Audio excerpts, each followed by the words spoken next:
unable to send messages via iMessage? This could be because the feature hasn't been activated yet. Today, I'm going to show you how to fix it. Watch till the end and I will share the secret how to use iMessage without a phone number.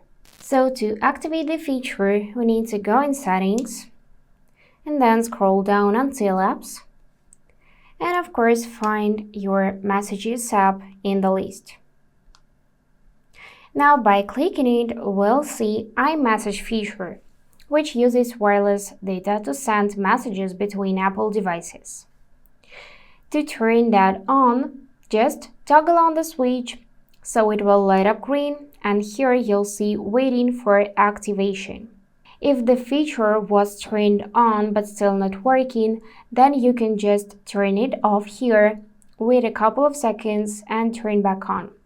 Now, let's just wait till it will be active. Great. Now we need to click on Send and Receive and make sure that here you can see your phone number and your email, so your Apple account's information.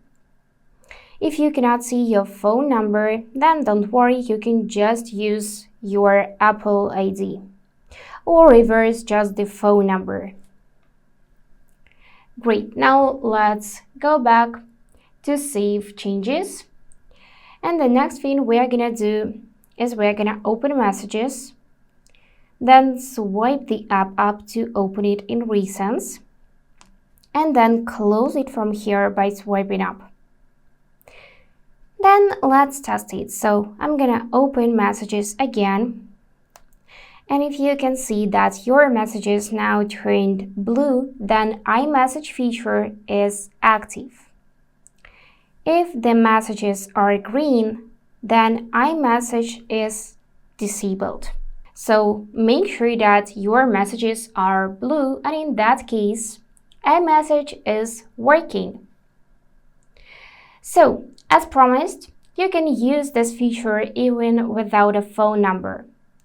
All you need to do is to link your Apple ID and contact others users through it. And that's it. Don't forget to hit the thumbs up and subscribe to the channel. Bye bye.